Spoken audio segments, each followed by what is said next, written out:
Hello students, welcome to the class. आज हम लोग distribution of n particles with a given total energy into small n set of energy state को, discrete small n set of energy state को explain करने वाले हैं। Actual में इसका पूरा डेरिवेशन है जो बोल्ट्जमैन डिस्ट्रीब्यूशन को डिराइव करेगा फर्दर, तो उसको आज हम लोग पढ़ने वाले हैं। कल के वीडियो लेक्चर में हमने ये देखा था कि principle of equal A प्रायोरी probability क्या होती है। Principle of equal A priority probability से हम लोग ये कंक्लूजन पे पहुँचे थे कि किसी भी एक सिस्टम में अगर कोई मैक्रो स्टेट है तो उसका जो पार्टिकल है वो इक्वली प्रोबेबल होगा कि वो उसमें उसके कॉरस्पॉन्डिंग माइक्रो स्टेट में जा सकता है, और इसके कॉरस्पॉन्डिंग माइक्रो स्टेट में जाने की जो प्रोबेबिलिटी होती है वो उसके नंबर ऑफ माइक्रो स्टेट के डायरेक्टली प्रोपोर्शनल होते हैं। जिसने भी ये वीडियो लेक्चर नहीं देखा है वो एक बार देख लें, क्योंकि उसी के बाद में ही हमको ये डेरिवेशन आगे समझ में आने वाला है। तो आज हम डेरिवेशन स्टार्ट करते हैं। हमारे पास में n नंबर ऑफ़ पार्टिकल्स है जिसकी टोटल एनर्जी हमें गिवन है, और उसको हमको discrete small n set of energy state में क्या करना है, डिस्ट्रीब्यूट करना है, इसके डिस्ट्रीब्यूशन को देखना है। तो सबसे पहले हम लोग ये सपोज करते हैं कि मेरे पास में capital N number of particles है और उनकी जो टोटल एनर्जी है, टोटल एनर्जी को मैं कैपिटल E से रिप्रेजेंट कर रही हूँ। Total energy is capital E, और इस n पार्टिकल्स के अंदर स्मॉल n एनर्जी स्टेट होंगे, small n energy states, small n energy states रहेंगे। और अगर ये पूरा सिस्टम इक्विलिब्रियम में है तो मैं ये मानती हूँ कि मेरे पास में जो नंबर ऑफ पार्टिकल्स होंगे वो होंगे n1 n2 n3 and so on, n number of particle से मिलकर के टोटल पार्टिकल्स मेरे पास में n आएंगे।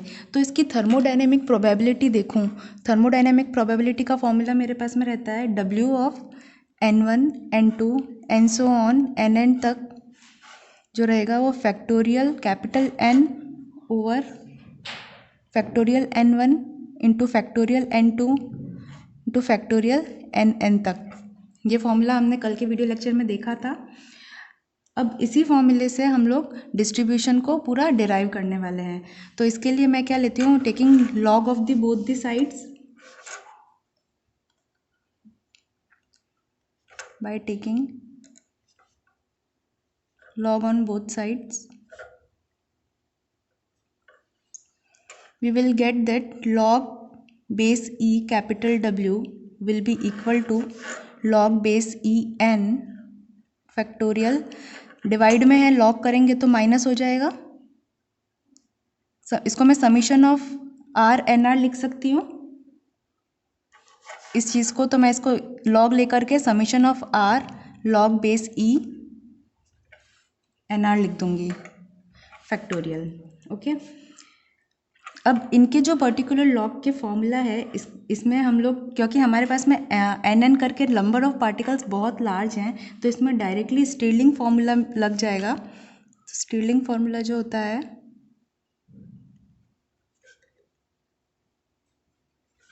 हमारा, सिंस नंबर इज लार्ज, क्योंकि एक सेट ऑफ पार्टिकल में n नंबर ऑफ इलेक्ट्रॉन्स होते हैं और वो काउंटेबल नहीं होते हैं, इसीलिए हम लोग डायरेक्ट इसमें स्टिरलिंग फार्मूला लगा देंगे, since number is large. So I can right that log base E n factorial can be equal to n log base E n minus n, it's equation 1।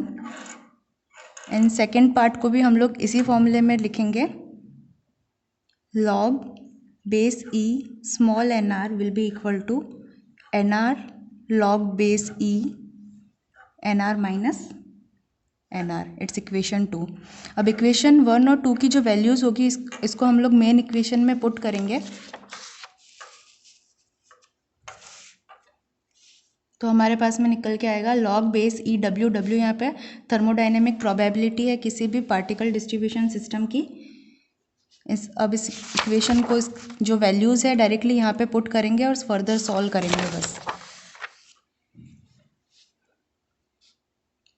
N log base e n minus capital N, ये बीच वाला minus ऐसा कैसे रहेगा, summation बाहर की तरफ bracket में n r log base e n r minus n r. Okay, यहाँ से ये ब्रैकेट ओपन करेंगे, n log base e n minus n minus summation r n r log base e n r, minus minus plus हो जाएगा ये यहाँ पे, और then summation r n r. यहाँ तक हम लोग पहुँच गए। अब चूँकि ये सिस्टम इक्विलिब्रियम में है तो यहाँ पे मैक्सिमम थर्मोडायनेमिक प्रोबेबिलिटी अगर हम लोग निकालें तो किसी भी चीज़ की मैक्सिमम वैल्यू निकालने के लिए उसका क्या करेंगे, डिफरेंशिएशन को उसके ज़ीरो के इक्वल रख देंगे। Since system is in equilibrium, W will be equal to W max, और W मैक्स की वैल्यू फाइंड आउट करने के लिए हम लोग क्या करेंगे, therefore W max will be equal to differentiation of W will be equal to 0। Okay, तो बस ये जो मेन इक्वेशन है हमारी, इक्वेशन 1 टू ये इक्वेशन 3 हो जाएगी। So differentiating the equation 3, by differentiating equation 3 we will get differentiation of log base e W।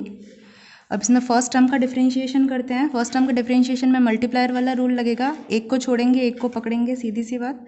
इसमें n को हमने छोड़ दिया और लॉग e का डिफरेंशिएशन मेरे पास में आ गया 1/e प्लस, अब इस बार लॉग e का डिफरेंशिएशन नहीं करेंगे, लॉग बेस ई n को ऐसा कैसा रखेंगे, और n का जो डिफरेंशिएशन है वो आ जाएगा dn। ओके, माइनस इस n का differentiation again dn minus summation को एक बार बाहर ही रख लेते हैं ब्रैकेट के, समीशन आर। अब इसमें भी सेम चीज़ लगेगी, एन आर को ऐसा का ऐसा रख दिया, log base e n r का मेरे पास में हो जाएगा 1/n r प्लस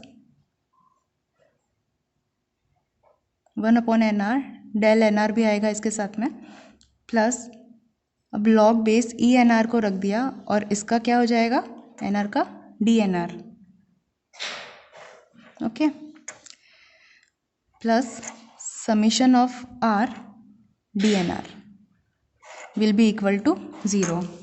अब इसमें जो जो कट रहा है उसको हम लोग काट देंगे, एन से एन चला गया, यहाँ से ये समीशन एन आर ये माइनस में ये प्लस में चला जाएगा। ओके, तो यहाँ से हमारी जो वैल्यूज़ आएगी निकल करके वो आएगी log base e n delta n minus summation r log base e n r delta n r will be equal to 0। अब हमारे पास में कुछ अजम्पशंस है, उनको लिखते हैं। ये वाली इक्वेशन मेरे पास में आ गई, मैं इसको इक्वेशन 4 दे दूंगी। अब हमारे पास में जो अजम्पशंस है उसको इस इक्वेशन में अप्लाई करेंगे और इसमें जो कॉन्स्टेंट्स हैं उसकी वैल्यू हमें फाइंड आउट करनी रहेगी। ठीक है, तो according to the given constraints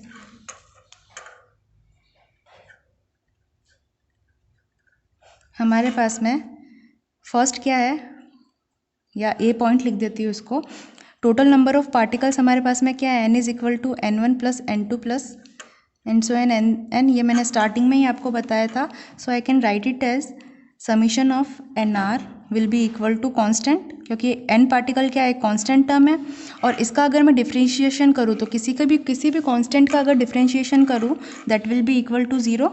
so I can say del n will be equal to 0 और summation of r small n r in differentiation will be equal to 0।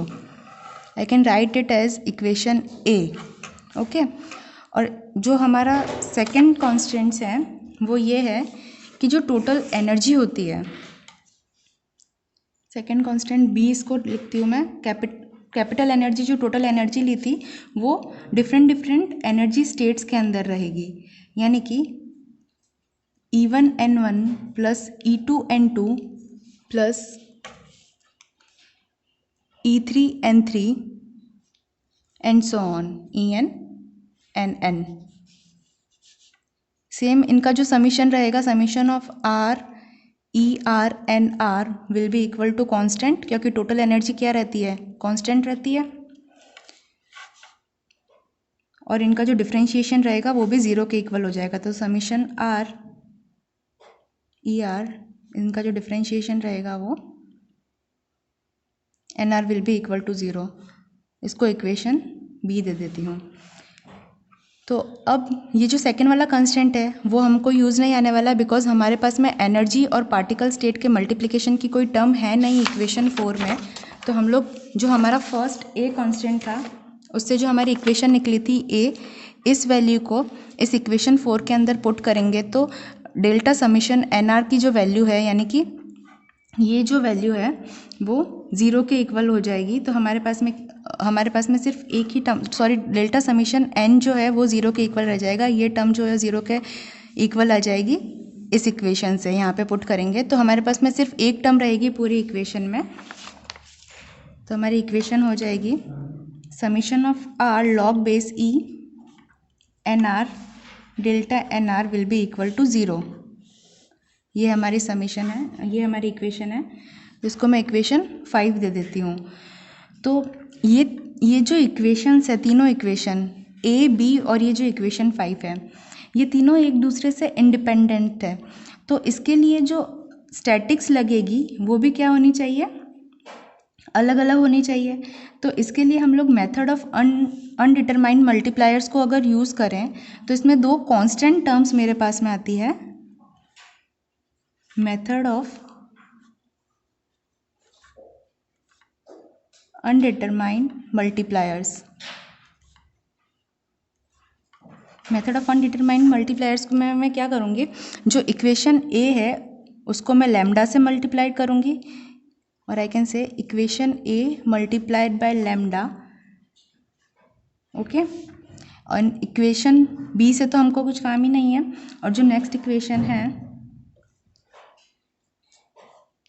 Equation B will be multiplied by beta, and equation जो हमारी fifth है उसको मैं multiply करूँगी, उसको as it is लिख के इन तीनों इक्वेशंस को ऐड कर देंगे। यही हमारी अनडिटरमाइंड मल्टीप्लायर्स थ्योरम है। तो इसके लिए अब हम लोग क्या करेंगे, equation A multiplied by lambda plus equation B multiplied by beta plus equation 5 will be equal to 0, okay.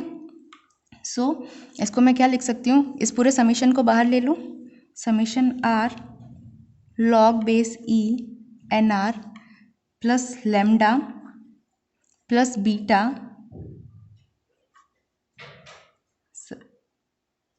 E r into n r will be equal to 0, okay. तो इसके अंदर जो ईच डेल्टा एन आर है वो independent है बाकी की सारी की टर्म्स में, यानी कि स्टैटिस्टिक्स जो होगी वो ब्रैकेट के अंदर वाले पूरे आर पर क्या रहेगी, इक्वली रहेगी यहाँ पे। तो यहाँ से हमको लैम्डा और बीटा की वैल्यू फाइंड आउट करनी है इस पूरी इक्वेशन को सॉल्व करके। सो इसको आगे सॉल्व करेंगे, log base e n r plus lambda plus beta delta r will be equal to 0। इसको इक्वल के उस साइड ले जाएंगे, RHS में ले जाएंगे। So I can write it as log base e n r will be equal to minus lambda plus beta e r. यहाँ से लॉग हटाएंगे तो एन आर की जो वैल्यू आएगी वो एक्सपोनेंशियल की power minus lambda beta e r आ जाएगी। तो या मैं इसको क्या लिख सकती हूँ, एक्सपोनेंशियल की पावर में अगर प्लस है, पावर में प्लस को मैं क्या करूँगी, मल्टीप्लाई की टर्म्स में लिख दूँगी। या इस इक्वेशन को ऐसे भी हम लोग लिख सकते हैं, n r will be equal to e raise to power minus lambda multiplied by e raise to power minus beta e r. Suppose ये e raise to power minus lambda, lambda वैसे ही कांस्टेंट टर्म है और exponential की power में अगर lambda आ रहा है तो ये पूरी टर्म एक कांस्टेंट बन जाएगी। So I can write it as let e to the power minus lambda will be equal to a, which is a constant. So new equation को किस फॉर्म में लिख सकते हैं, n r will be equal to A e raise to power minus beta e r. हमारे पास में final equation ये आ गई, ठीक है। और ये जो बीटा है, बीटा की वैल्यू एक्सपेरिमेंट से 1/kT के इक्वल आई है, और वेयर के जो है बोल्ट्जमैन कांस्टेंट है। ये इक्वेशन हमने यूज़ भी की है, बोल्ट्जमैन कांस्टेंट, जब प्रोबेबिलिटी निकाली थी माइक्रोस्टेट और माइक्रोस्टेट की, तब हमने 1/kT का यूज़ किया था एक्सपोनेंशियल की पावर में। तो इस वहाँ पे भी बोल्ट्जमैन कांस्टेंट ही था के। तो इस इक्वेशन से हम लोग क्या कंक्लूजन पे निकले हैं कि जो एनर्जी स्टेट्स होते हैं वो डायरेक्टली प्रोपोर्शनल होते हैं नंबर ऑफ एनआरस के, ठीक है। यानी कि नंबर ऑफ पार्टिकल्स जो होंगे वो लोअर एनर्जी स्टेट के अंदर ज़्यादा होंगे। जैसे जैसे एनर्जी स्टेट्स की वैल्यू बढ़ेगी, ईआर की वैल्यू बढ़ेगी, और ईआर एक्सपोनेंशियल की नेगेटिव पावर में है, यानी कि जैसे जैसे ईआर की वैल्यू बढ़ेगी वैसे वैसे एनआर की वैल्यू कम हो जाएगी। एनआर क्या है? Number of particles. यानी कि कंक्लूजन ये निकाल सकते हैं हम कि नंबर ऑफ पार्टिकल्स अगर ज़्यादा रहेंगे किसके अंदर? लोअर एनर्जी स्टेट्स के अंदर, और जैसे जैसे एनर्जी स्टेट हायर होते जाएंगे वैसे वैसे नंबर ऑफ पार्टिकल्स क्या होते जाएंगे? वहाँ पर कम होते जाएंगे। सो एक कंक्लूजन में हम लोग लिख सकते हैं ER is inversely proportional to NR. जहाँ पे एनर्जी स्टेट्स ज़्यादा है वहाँ पर नंबर ऑफ पार्टिकल्स कम रहेंगे। और इसको ग्राफ की फॉर्म में हम देखें तो इसका इस तरीके का कुछ ग्राफ बनेगा between energy state and number of particles. इस तरीके से इसका रेशियो आएगा। तो ये हमारे पास में निकल के आ गया कि एनर्जी स्टेट इन्वर्सली प्रोपोर्शनल होता है number of particles in that energy state. तो ये फॉर्मूला जब हम लोग बोल्ट्जमैन स्टैटिक्स में अप्लाई करेंगे तो एक एक्स्ट्रा टर्म मिलेगी हमें जीआर। जीआर क्या रहता है? डीजेनरेसी थ्योरम रहती है। तो ये डीजेनरेसी थ्योरम प्रूव करती है आगे बोल्ट्जमैन पार्टिकल डिस्ट्रीब्यूशन को। तो वो जो हमारा बोल्ट्जमैन पार्टिकल डिस्ट्रीब्यूशन है वो हम लोग सेकेंड यूनिट के साथ में पढ़ेंगे। आई होप आपको ये डेरिवेशन समझ में आया होगा, और अगर इसमें किसी भी टाइप का कोई भी डाउट हो तो आप मुझे पूछ सकते हैं। Thank you so much for this class. See you in the next class.